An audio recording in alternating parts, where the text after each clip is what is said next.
Bismillahirrahmanirrahim. Assalamualaikum warahmatullahi wabarakatuh. Alhamdulillahirabbil alamin wa bihi nasta'in ala umurid dunya waddin. Wassalatu wassalamu ala asyrafil anbiya'i wal mursalin wa ala alihi wa sahbihi ajmain. Rabbi shrah li sadri wa yassir li amri wahlul 'uqdatam min lisani yafqahul qawli. Pemirsa Tausiah Cahaya Ramadan yang dirahmati Allah Subhanahu wa taala. Pertama-tama dan yang paling utama, marilah kita bersyukur kepada Allahul Ghafur atas nikmatnya yang tak terukur. Niscaya bagi siapa saja yang bersyukur, insya Allah hidupnya akan subur makmur sepanjang umur. Amin amin ya rabbal alamin.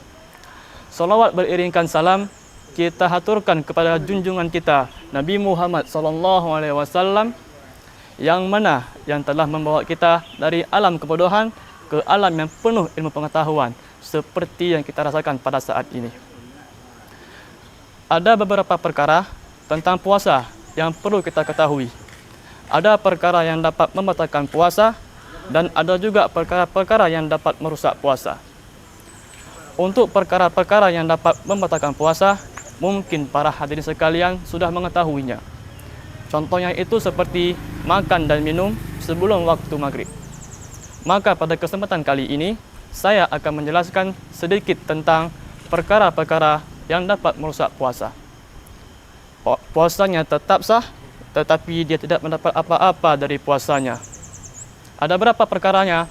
Rasulullah SAW bersabda, "Khamsun yuftirna shaim, al-kadhibu, wal-ghibatu, wan-namimatu, wal-yaminul kadhib, wan-nazru bisyahwah." 5 perkara perusak puasa. Al-kadhibu, yaitu berbohong. Wal-ghibatu, yaitu mengomongi atau mengumbar kejelekan orang lain. Wan-namimatu, yaitu mengadu domba. Wal-yaminul kadhib, yaitu bersumpah palsu.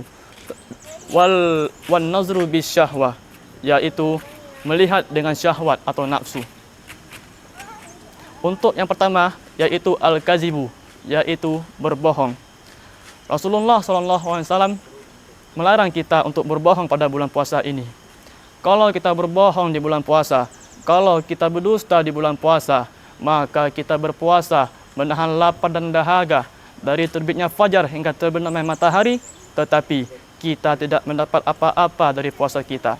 Maka dari itu, ini harus benar-benar kita waspadai. Jangan sampai kita berpuasa, tetapi kita tidak mendapat apa-apa dari puasa kita, karena kita sering berbohong. Dan yang kedua yaitu al-ghibatu, yaitu mengomongi atau mengumbar kejelekan orang lain. Rasulullah SAW melarang kita untuk menggibah pada bulan puasa. Kalau kita lihat zaman sekarang ini, banyak orang-orang yang sedang menggibah kawannya, menggibah orang-orang yang tidak disukainya. Ini harus benar-benar kita hindari. Jangan sampai kita terlibat dalam gibah-menggibah ini. Yang gibah dan yang mendengar gibah itu dosa yang sama saja. Apalagi di bulan puasa, maka pahala puasanya akan terbuang dengan sia-sia. Yang ketiga yaitu an-namimatu, yaitu mengadu domba. Oh, zaman sekarang ini mengadu domba bukan hanya sekedar dengan mulut, bukan hanya sekedar dengan lisan, tetapi juga bisa dengan jari jemari kita. Bagaimana caranya? Ambil HP, isi kota, ada bahan untuk berbohong, maka setelah itu kita dapat untuk mengadu domba hanya bermodalkan jari dan HP. Bukan hanya kawan kita yang dapat kita adu domba, bukan hanya satu kampung yang dapat kita adu domba, bukan hanya satu kabupaten yang dapat kita adu domba, bahkan satu dunia pun dapat kita adu domba hanya bermodalkan jari dan HP. Maka dari itu, pada zaman sekarang ini harus benar-benar kita hindari. Jangan sampai kita berpuasa tetapi kita tidak mendapat apa-apa karena kita sering mengadu domba. Dan yang keempat yaitu al-yaminul kadhib, yaitu bersumpah palsu. Bagaimana itu? Yaitu sumpahnya yang menguntungkan pihak tertentu dan merugikan pihak tertentu. Itu sumpahnya palsu dan itu sumpahnya palsu. Yang kelima atau yang terakhir yaitu an-nazru bisyahwah, yaitu melihat dengan nafsu atau syahwat. Ini maksudnya kita melihat apa-apa saja yang dilarang oleh Allah. Oh, zaman sekarang ini luar biasa godaannya.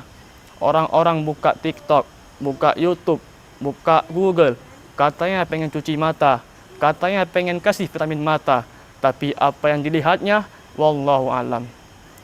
Kalau kita tidak dapat menjaga mata kita di bulan puasa ini, maka kita akan terjerumus ke dalam zina mata, dan itu dapat menghilangkan pahala puasa kita.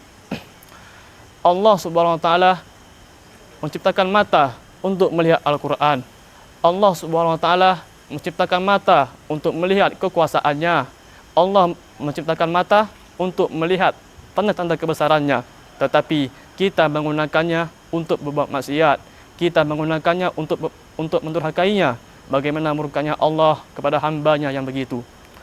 Maka pada bulan puasa ini dianjurkan bagi kita untuk menjaga pandangan kita. Jangan sampai kita melihat apa-apa saja yang dilarang oleh Allah. Semoga pada bulan Ramadan ini bisa menjadi momentum bagi kita untuk menghindari perkara-perkara ini. Mari sama-sama kita menghindari perkara-perkara ini. Karena Rasulullah SAW pernah bersabda, "Kam min shaim laisa lahu min siyamihi illal ju'i wal atash." Betapa banyak orang yang berpuasa, tetapi dia tidak mendapat apa-apa dari puasanya kecuali lapar dan dahaga. Maka dari itu, wahai pemirsa, jangan sampai kita berpuasa tetapi kita tidak dapat apa-apa dari puasa kita. Mungkin hanya ini yang bisa saya sampaikan. Mohon maaf kalau saya ada salah. Wabillahi taufik wal hidayah. Wassalamualaikum warahmatullahi wabarakatuh.